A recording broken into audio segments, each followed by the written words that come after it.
যে সবসময় ভাঙড়কে উত্তপ্ত বা গরম করে রেখেছে তার এলাকায় দাঁড়াবে না, আমরা আমরা তো ওখানেই যাচ্ছি, কিন্তু তার আগে থেকে খবর আসছে তো ওখানে মাঠ হাউসফুল, আমাদের যাওয়ার আর জায়গা নেই। তবু আমরা ভালোবাসি, আবেগ ভালোবাসায় আমরা সে অবধি পৌঁছাতে পারবো কি জানি না, তবু আমরা রাস্তায় আছি নবীর ভালোবাসায়, ফুরফুরা শরীফের ভালোবাসায়, নবীর ভালোবাসায়। নবী আমাদের মোহাম্মদ রসুল জিন্দাবাদ, এই বলেই আমাদের যুবকরা রাস্তায় নেমে যাচ্ছে। না না, এই প্রথম না, এটা ভুল, এই প্রথম না। আমাদের আব্বাস সিদ্দিক ভাইজান মানে একটা ব্র্যান্ড। আব্বাস সিদ্দিক ভাইজান যেখানেই যায় মাঠ হাউসফুলই থাকে, যে মাটি থাকুক মাঠ ছোট হয়ে যায়। এটা নূতন নূতন কিছু না, বিশেষ করে ভাঙড়ে যখনই আসে মাঠ হাউসফুল হয়ে যায়, নূতন কিছু না। আমাদের মনে হয় গরম জায়গা যেটা বলেছে, আশা করি এখানে যে সবসময় ভাঙড়কে উত্তপ্ত বা গরম করে রেখেছে তার এলাকায় দাঁড়াবে, আর তাকে শেষ করতে ইন্ডিয়ান সেকুলার ফ্রন্ট সেখানেই মানে গরম হয়ে উঠবে, এটা মনে করি। এক্ষেত্রে বলবো এই মাঠ হাউসফুল যে ভাঙড়কে সবসময় উত্তপ্ত করে রেখেছে, সে এত মানে কিছু দেখার পরেও সে ভাবছে যে আমি যেটা মনে করব সেটা ভাঙড়কে নিজের হাতে কন্ট্রোল করার চেষ্টা করছে। কিন্তু ভাঙড়ের জনগণ আজকে বুঝিয়ে দিয়েছে যে মানুষ তাকে কিছু একটা মনে করছে না, তাকে তুচ্ছ মনে করে ভাঙড়ের মানুষ চলে। দীর্ঘদিন যেভাবে সমর্থন করে এসেছি, তাছাড়া আরো স্পিড গতিতে ভাইজানকে আমরা সহযোগিতা করব। আমার নাম মোহাম্মদ আজিজুর বদ্দি, চালদেবের বামুনিয়াবাদ। এই শোনো, বড় ভাইজান খারাপ কথা বলিনি। একটা কথাই আছে না, খায় মাংস হাগে কি, সে ফকিরের দলের নাম কি টিএমসি পার্টি, বুঝতে পারছো? একদম পুরো আমরা জানি টিএমসি পার্টি ইবলিশ শয়তানের চেয়েও খারাপ হয়ে গেছে। আমাদের আব্বাস ভাইজানের নীতি আদর্শ নীতি আমরা মেনে চলে আমরা মোটামুটি এই দেখেছো তো, ইতিহাস করে আমরা একটা দেখিয়ে দিয়েছি যে মোটামুটি আমরা নির্দপথেই চলবো। আমরা কোনো 2 নম্বর ঘুষ করে মালের সাথে আমরা চলি না। ওরকম কিনে লিয়ে একটা লোক, এত লোক দেখাতে পারবে না, লোক তো জানে, বুঝতে পারছো? ও আর জীবনে দিতে পারবে না। আজিদুল মোল্লা। একদম সেটাই মনে হয় যে আজ থেকে 26-এর প্রস্তুতি শুরু হয়ে গেছে। আগামী 26-এ যে একজন আছে এখানে, তিনি বলে যে ভাঙড়ে আসছে বলে কিছু নেই, তিনি আজকে বুঝতে পারবে যে এইগুলো মানুষ এরা পুরো নিজের খরচায় এখানে এসেছে আব্বাস ভাইয়ের প্রোগ্রামটা সাকসেসফুল করার জন্য। সেখান থেকে বুঝতে পারবে। দেখেন, একটা জিনিস হলো, এই যত মানুষ এসেছে সবাই ভাইজানের ভালোবাসায় এসেছে। প্রতিটা মানুষ এসেছে এখানে নিজের খরচায় নিজের আবেগ নিয়ে চলে এসছে। আর যিনি বলে যে ভাঙড়ে কিছু নেই, উনি ওটা ভুল কথা বলেন। ওনার কর্মীদের মানে সাহস দেওয়ার জন্য বলে হচ্ছে কিছু নেই। উনি ভাবুক। আর উনি তো সবসময় নওশাদ আর আব্বাস ছাড়া তো ভাঙড়ে এসে তো কথা বলতে পারেন। ওনার রাজনীতি তো ওইটাই দুজনেই আছে, আর কেউ নেই। তো যদি নওশাদ আব্বাসের কথা বলে তার কিছু খুঁজেই পাবে না। তাছাড়া তো উনি তো কিছু বুঝতেই পারেন না। নওশাদ আব্বাস, নওশাদ আব্বাস, যতক্ষণ স্টেটে থাকে নওশাদ আর আব্বাস, নওশাদ আর আব্বাস, এই ছাড়া তো কিছু বলতেই পারে না। এই ছাড়া কিছু নেই। আমার নাম গিয়াসউদ্দিন মোল্লা, চালতাবাড়ি বাড়ি। দেখুন, এই স্লোগানটা দেওয়ার আগে আমার প্রশ্ন, সেই মানুষটা কেন গেল সেখানে? ইসলাম যেখানে শান্তির বার্তা দেয়, অশান্তি পাকানোর জন্যে জালিম তার পিছনে লেগে থাকে। জালিম কালকে তার জালিমের পরিচয় কালকে দিয়েছে। কারণ একটা মানুষ 3-4 বার ওই জায়গায় পার্টি মারছে কিসের জন্য, এটা মানুষকে বুঝতে বাকি থাকে না। ঠিক আছে, অতএব মানুষ নিজের আবেগ, নিজের ক্ষোভ প্রকাশ করেছে। তবে এতে যদিও সে মনে করে যে আমাকে এটা বলা হলো কেন, তাকে এই প্রশ্নটা আমি করছি।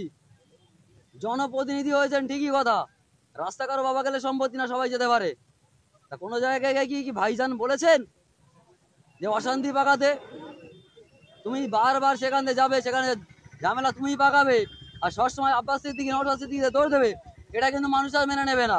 সেদিন গুজার গেয়া ভাঙড়ে। শুনুন, তারা কখনো জলসাটা কি জিনিস তারা হয়তো জানে না। মুসলমান কিনা আমার সন্দেহ হচ্ছে, সে মুসলমান কিনা প্রশ্ন থেকে যায়। কারণ মুনাফেক যদি না হবে, মুনাফেক ছাড়া এই ইসলামী ধর্মীয় জলসাকে রাজনীতিকরণ কেউ করতে পারে না। এ মূলত মানুষকে বোঝাতে চাইছে যে নবীর জামানায় আবু জাহেল ছিল, আর আমি এই আওলাদ রাসূলের বিরোধী করে আমি একজন তারই অনুসারী, এ তার প্রমাণ দিচ্ছে। কোন ইস্যুতে সে প্রতিবাদ সভা করছে না? ইস্যুটা কি শুধু ভাঙড় নিয়েই? তাহলে যদি ভাঙড় নিয়ে এই ইস্যুটা হয়, যখন ধর্মীয় মুসলমান ভাইগুলোকে মারা হয়, তখন এদের মুখে কথা থাকে না কিসের জন্য? এরা তো জনপ্রতিনিধি, মানুষ জনপ্রতিনিধি পাঠিয়েছে অ্যাসেম্বলিতে নিজের সম্পদ, নিজের হক, নিজের ধর্মীয় স্বাধীনতাকে পূর্ণভাবে স্বাধীনতা পাবে, সেই জন্য তাদেরকে পাঠানো হয়েছে। তাহলে যখন মুসলমান মার খাচ্ছে তখন এইসব নেতাদের মুখে কথা থাকে না। এরা মুসলমান বলে দাবি করে, কিসের মুসলমান এরা? প্রশ্ন থেকে যাচ্ছে। আমার নাম মোহাম্মদ মঈনুল হক। বিষাদর সাপের বিষ সামনে আসছে 26। সব কথা মুখে বলা যায় না, কিছু কিছু বুঝে নিতে হয়। তো নিজেকে যে বড় বলে সেই বড় নয়, 5 জন যাকে বড় বলে সেই বড় হয়। তো আমরা সারা রাজ্যে একটাই আওয়াজ উঠেছে, তৃণমূলটা ছি ছি ছি। মানুষই বললো ছি, তার থাকলোটা কি? মানুষে বললো ছি, তার থাকলোটা কি? তো জনগণ এবারে জবাব দেবে 26-এ ইলেকশনে। তো আজকে যে আমরা যাচ্ছি ঘটপুকুরে, আজকে ওখানে জনসভা হবে, নবী দিবস। তাতেও শওকত মোল্লা এসে উঁকি ঝুঁকি মারছে কতটা লোক হবে, কিন্তু জায়গা ওখানে খুব সংক্ষেপ, জায়গা দিতে পারবে না। আশা করি অন্তত 2 ঘন্টা গাড়ি যানবাহন বন্ধ হয়ে যাবে। তো 1 থেকে 1.5 লক্ষ লোক হবে, সব ভাঙড়ির লোক। ওরা তো জেগে ঘুমোচ্ছে, বুঝলেন? জেগে ঘুমলে কি করবে? ওদের নিজের সরকার, পশ্চিমবাংলার যে সরকার, জেগে ঘুমায়। মানুষ যখন দেনায় বুড়ে যায় তখন পাঁচিলের বাইরে থেকে অমুক ভাই ডাক শুনতে পায় না। যেই বেঁকা কথা বলবে তখন বলবে আর পয়সা করি আমি দিব না। তা আমাদের মুখ্যমন্ত্রী, মাননীয় মুখ্যমন্ত্রী দেনায় বুড়ে গেছে। বামফ্রন্টরা 2 লক্ষ টাকা 2000 কোটি টাকা দেনা করেছিল, আর এরা এসে 60,000 কোটি টাকা দেনা করেছে। তবু বলছে আমরা উন্নয়ন করছি। রাজ্যটা বিক্রি করে দেবে। পশ্চিমবাংলায় দেখবেন এবারে বিধানসভায় জিতে গেলে আমাদের যে এয়ারপোর্ট 2000 বিঘে জমি কিনে এবার মমতা ব্যানার্জি বিক্রি করে দিয়ে দেনা শোধ করবে, কিন্তু দেনা শোধ করবে না। জনগণ বিচার করবে এবার 26-এ ভোটটা হোক। তবে খামারে চুরি বন্ধ করতে হবে। আমি শ্রোতাদের বারে বারে বলবো, খামারে চুরি বন্ধ করুন। আসতেছে তো আমাদের এখন তো গুনে গুনে আমাদের এই ইন্ডিয়ান সেকুলার দলটা গুনে গুনে চলে। এখন তো গুণ পড়িনি, তবে মাঠে নামার আগে ঝুঁকি মারে। আজকে এরা ঝুঁকি মারছে যে না নেমে যাব কি মানে যাব না। না আমরা আব্বাস সিদ্দিকী মানে আমরা চাই না যে নিচে, না তো উনি পরিচালনা করে, তো ওই দলটা পরিচালনা করে আমার বড় ভাইজান। তো লেকিন আমার সম্ভবত দাঁড়াবে না, তবে সব দল যদি চায় তা নেমে পড়বে। নেমে পড়লে খেলাটা দেখতে ভালো লাগে। 1,26,000 ভোট মানে নওশাদ সিদ্দিকী পেয়েছিল, আজ 1.5 লক্ষ লোক হবে। 1.5 লক্ষ লোক হবে, সব ভাঙড়েরই লোক, এই বহিরাগত লোক নয়, সব ভাঙড়েরই।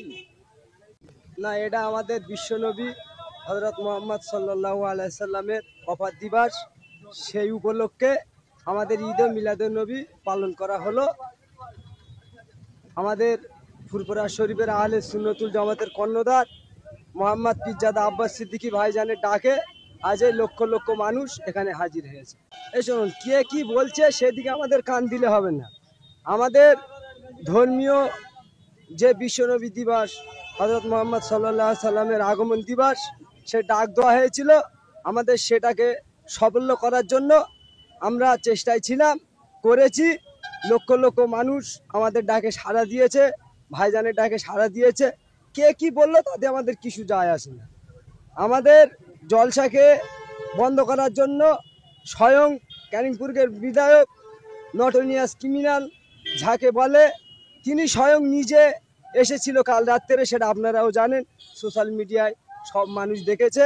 তিনি নিজে এসেছিল ঝামেলা করার জন্য, নইলে আরও অন্য রাস্তা ছিল সেখান থেকে যেতে পারত, কিন্তু তিনি নিজে এখানে গাছ জোয়ারি দিয়ে রাস্তা ক্লিয়ার থাকা সত্ত্বেও, আমাদের কমিটির ছেলেরা রাস্তা ক্লিয়ার করে দেওয়ার পরেও তিনি গাছ জোয়ারি দিয়ে যেভাবে দাঁড়িয়েছিল সেটাই প্রমাণ হয় তিনি নিজে ঝামেলা করতে এসেছিল। আমার নাম মোহাম্মদ আব্দুল মমিন, আমি একজন আহলে সুন্নাতুল জামাতের সাধারণ সৈনিক।